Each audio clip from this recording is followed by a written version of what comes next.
Acid കടിച്ച് അബോധാവസ്ഥയിൽ ആശുപത്രിയിൽ പ്രവേശിക്കപ്പെട്ട സ്ത്രീയുടെ മരണത്തിൽ ദുരൂഹതയുണ്ടെന്നും ഒപ്പം താമസിച്ചു വന്നയാൾ സ്വത്ത് കൈക്കലാക്കുവാൻ കൊലപ്പെടുത്തിയതാണെന്നും മരിച്ച സ്ത്രീയുടെ ബന്ധുക്കളുടെ വെളിപ്പെടുത്തൽ. Bhima building contractors, Anchal, Agasthikode.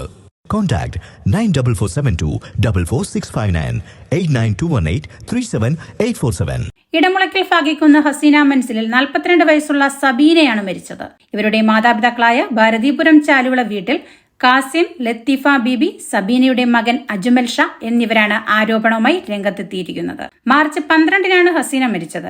ആദ്യ ഭർത്താവ് മരിച്ചതിനെ തുടർന്ന് ഭർത്താവിന്റെ ജ്യേഷ്ഠനായ 50 വയസ്സുള്ള സുധീറിനോടൊപ്പമാണ് ഹസീന ഫാഗിക്കുന്നിലെ സ്വന്തം വീട്ടിൽ താമസിച്ചു വന്നത്.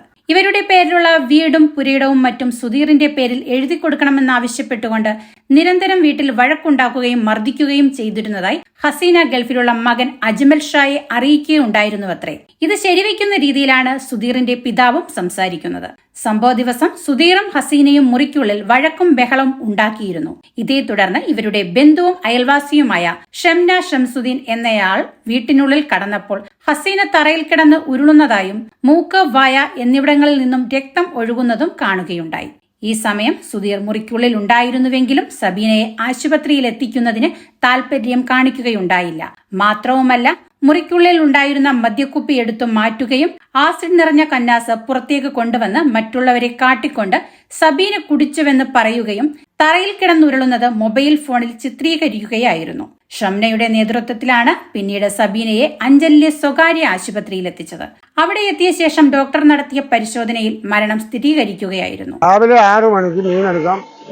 രണ്ടുപേരും മീനെടുത്തു. രണ്ടുപേരും അങ്ങോട്ടും ഇങ്ങോട്ടും സാക്ഷി ഉണ്ടായി ഇങ്ങനെ നിൽക്കുന്നതായിട്ട് അറിയാവും. ഞാൻ അവിടെ ചായക്കട ഇരിക്കുക. അങ്ങനെ രണ്ടുപേരും മീനും കൊണ്ടങ്ങ് പോയി. മരുമോള് ഒരു 10 മണിയായപ്പം തിരിച്ചു വന്ന് മാമ മീൻ നിൽക്കുന്നില്ല, മച്ചാന്ന് പറഞ്ഞു. ഞാൻ കടിഞ്ഞ കുടിച്ച് കൊടുത്തിട്ട് കടിഞ്ഞ കുടിച്ചില്ല, എനിക്ക് വേണ്ടാന്ന് പറഞ്ഞ് പോയി. രണ്ടുപേരും കൂടെ പോയി. അതിൽ പൊത്തും കൂടെ പോയിട്ട് 12 മണിയായപ്പോൾ തിരിച്ചു വന്നു. അന്നേരം മീൻ നിൽക്കുന്നതെന്ന് പറഞ്ഞ് ഒരു വേറെ ചാട്ട് വരുന്നു. അകത്ത് പോയതിനു ശേഷം പിന്നെ എൻ്റെ മോൻ വരുന്നു. അവൻ വന്ന് കുറച്ച് ശാസനയൊക്കെ ശാസിച്ച്, കാര്യം നീ നിയമിക്കാൻ പോകുന്നു, ചാരായം കുടിക്കാൻ പോകുന്നു, നീ അന്നും കൂടെ കുടുംബത്തിൽ പോയി ചാരായം ഉണ്ടെന്ന് ഞാൻ അറിഞ്ഞല്ലോ, അങ്ങനെയുള്ള സംഗതിയാണ് സംസാരിച്ചത്. നീ നിന്റെ പാടായി, എനിക്കൊന്നും അറിയാൻ ഇയാൾ അങ്ങോട്ട് കയറി കിടക്കുന്നതാണ്. അന്നതും ഈ കൊച്ച് അകത്തങ്ങോട്ട് ഇരിക്കുക. ഈ കൊച്ച് തിരിച്ചിറങ്ങി വന്നത് പറഞ്ഞു, ഞാൻ ഇന്നിവിടെ താമസിക്കുന്നില്ല. അതെന്താ അങ്ങനെ? അത് എനിക്കിവിടെ താമസിക്കാൻ നോക്കത്തില്ല. ഞാൻ ചോദിച്ചു പിന്നെ എങ്ങോട്ട് പോകുന്നു? അത് ഞാൻ എങ്ങോട്ടെങ്കിലും പോകുക എന്നും പറഞ്ഞ് ഒന്ന് വെളിയിലോട്ട് ഇറങ്ങി പോയി. 10 മിനിറ്റ് കഴിഞ്ഞപ്പോൾ ഈ കൊച്ചിന് തിരിച്ച് കയറി വരുന്നു. അപ്പം ഞാൻ തിരിച്ചോട്ട് കസേരയിരിക്കുക. ഞാൻ ഇതൊന്നും ശ്രദ്ധിക്കുന്നില്ല. ഇച്ചിരി കഴിഞ്ഞപ്പോൾ അവിടെ അകത്ത് ബഹളം. ഈ കൊച്ചു കയറി കഥ അടച്ചു നോക്കി. അമ്മ ഇയാൾ ചാടി വന്നിട്ട് കഥ തുറന്നിട്ടും ഞാൻ എന്താ വേണം, ഈ കൊച്ച 24 മണിക്കൂറും വെള്ളം കുടിച്ചിട്ട് ഞാൻ ആഴ്ചയിലാഴ്ച 40 കൊടുക്കണം എന്നൊക്കെ എന്തൊക്കെ ചോദിച്ചു. ഞാൻ പറഞ്ഞു എനിക്കറിയത്തില്ല, അത് നിങ്ങൾ തമ്മിലുള്ള കാര്യം. അന്നേരം പറഞ്ഞ് ഇയാളെന്താ ഈ കൊച്ചു കിടന്ന് പിടക്കില്ലെന്നോ വീഡിയോ എടുക്കുക, 5 വെള്ളം വേണ്ടെന്നും പറഞ്ഞു. അങ്ങനെ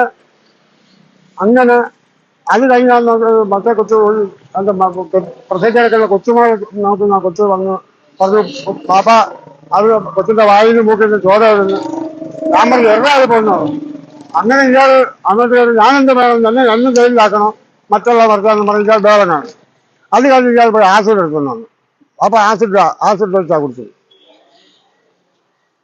അത് എവിടെങ്കിലും കൊണ്ട് വെക്കുന്ന പറഞ്ഞു. ഞാൻ എടുത്ത് അപ്പുറത്തോട്ട് വെച്ചു.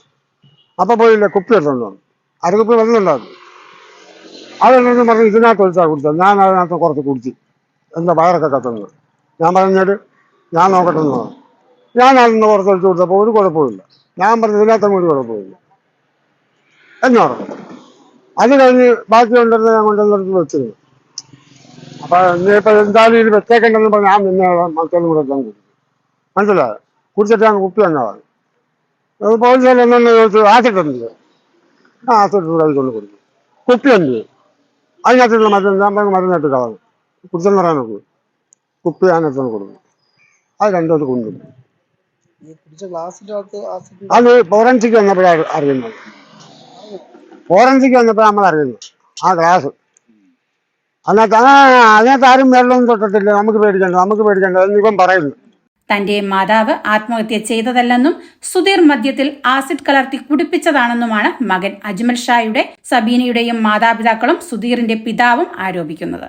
മരിപ്പിന്റെ പിറ്റേന്ന് രാവിലെയാണ് ഞാൻ ഇവിടെ സ്ഥലത്തെത്തുന്നത്. ഞാൻ ദുബൈയിലായിരുന്നു. അവിടുന്ന് തിരിച്ച് നാട്ടിൽ വന്ന് ഇതേപോലെ പുറത്തന്വേഷിച്ചപ്പോഴത്തേക്കാണ് പിന്നെ രാവിലെ വെളുപ്പിലെ അവിടെ ബഹളം ഉണ്ടായിരുന്നു എന്നൊക്കെ ഞാൻ അറിയുന്നത്. എൻ്റെ ഒരു കൂട്ടുകാരിയാണ് എന്നോട് ആദ്യമേ ഇത് പറയുന്നത്. അത് കഴിഞ്ഞ് ഇവിടെ ചോദിച്ചപ്പോഴത്തേക്ക് ഉപ്പുപ്പായൊക്കെ പറയുന്നത് രാവിലെ തൊട്ടേ ബഹളം ഉണ്ടായിരുന്നു. പെങ്ങള് പിന്നെ മാമിയൊക്കെ പറയുന്നത് എടുത്തോണ്ട് ഹോസ്പിറ്റലിൽ പോകാൻ പറഞ്ഞിട്ടും പോയില്ലെന്ന. പിന്നെ ഇടത്തെ കയ്യിൽ 2 അടിച്ചതിൻ്റെ പാടായിട്ട് കിടപ്പുണ്ട്. പിന്നെ ബാക്കിയുള്ളതെല്ലാം പോസ്റ്റ്മോർട്ടം റിപ്പോർട്ട് വരും.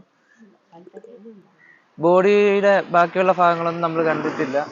മൊത്തം വെള്ള തുണിയിൽ പൊതിഞ്ഞ് വെച്ചേക്കായിരുന്നു. അവരെ പോസ്റ്റ്മോർട്ടത്തിന് കൊണ്ടുപോയിട്ട് വന്നപ്പോഴത്തേക്ക് അവർ 30 ദിവസം ഇത് പറഞ്ഞ് കേസെടുക്കാൻ വേണ്ടി കേസ് കൊണ്ട് കൊടുത്തിട്ട് അവർ ഇതുവരെ വിളിച്ചതൊന്നുമില്ല സ്റ്റേഷനിൽ നിന്ന്.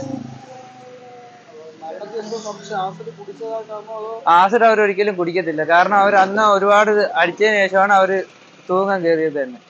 പിന്നെ രണ്ടാമതാണ് ഇപ്പം ഇതേപോലെ സംഭവം അവർ ഉമ്മച്ചിടത്തൊക്കെ വിളിച്ച് പറഞ്ഞതെന്ന് പറഞ്ഞാൽ ഇനിയൊരു സംഭവം ഇങ്ങനെ നടക്കത്തില്ലെന്നൊക്കെയാണ് അന്ന് പറഞ്ഞത്, തൂങ്ങിയതിന് ശേഷം പറഞ്ഞിട്ടുള്ളത്.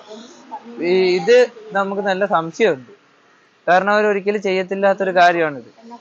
പിന്നെ പെങ്ങളും മാമിയൊക്കെ വന്നിട്ട് ഒരുപാട് വട്ടം പറഞ്ഞിട്ടും ഇങ്ങനെ ഹോസ്പിറ്റലിൽ കൊണ്ടുപോയില്ല. ചോദിക്കുമ്പോൾ പറഞ്ഞതെന്ന് പറഞ്ഞാൽ അങ്ങനെ 10 വർഷം പോവും, ഇത് അങ്ങനെ ഇങ്ങനെയാണ് കാര്യങ്ങൾ പറഞ്ഞു. കുടിച്ചിട്ട് കുറേ സമയം അങ്ങനെ വീഡിയോയും കാര്യങ്ങളും എടുത്തോണ്ടിരിക്കുകയായിരുന്നു അതിനകത്ത്, ഫോണിനകത്ത്. മൂത്താപ്പയ സംശയം, സുധീറിനെ സംശയം. കാരണം അവർ രണ്ടുപേരുമായിരുന്നു ആ റൂമിലുള്ളത്. വേറെ ആരും മറ്റുള്ളവരാർക്കും റൂം അടച്ചു കഴിഞ്ഞാൽ കാര്യം എന്തോന്ന് അറിയാൻ വയ്യ. ഇതേപോലെ കഥ തട്ടി തുറന്നിട്ട് അവർ ഹോസ്പിറ്റലിൽ കൊണ്ടുപോകാൻ ആ പെങ്ങളെ നോക്കിക്കൊണ്ടിരുന്ന മാമിയുടെ മോളുണ്ടായിരുന്നു. അവർ ആ കൊച്ചു പറഞ്ഞിട്ട് കേട്ടില്ല, മാമി പറഞ്ഞിട്ട് കേട്ടില്ല, പെങ്ങൾ ലാസ്റ്റ് ഇറങ്ങി വന്ന് പറഞ്ഞിട്ട് കേട്ടില്ല. ലാസ്റ്റ് പെങ്ങൾ നെഞ്ചത്തെടുത്ത് കരഞ്ഞപ്പോഴാണ് പുള്ളി എടുത്തുകൊണ്ട് ആശുപത്രിയിൽ പോകാൻ സമ്മതിച്ചത്. അന്നേരം തന്നെ ഉമ്മച്ചിയുടെ വായിന്നും മൂക്കിന്നും ബ്ലഡ് വന്നെന്നാണ് പറയുന്നത്. സംഭവത്തിൽ വിശദമായ അന്വേഷണം നടത്തണമെന്ന ആവശ്യവുമായി ഉയർന്ന പോലീസ് അധികൃതരെ സമീപിക്കുന്നതാണെന്ന് ബന്ധുക്കൾ പറഞ്ഞു. ന്യൂസ് ഡെസ്ക് ജില്ലാ വിഷൻ, അഞ്ചൽ.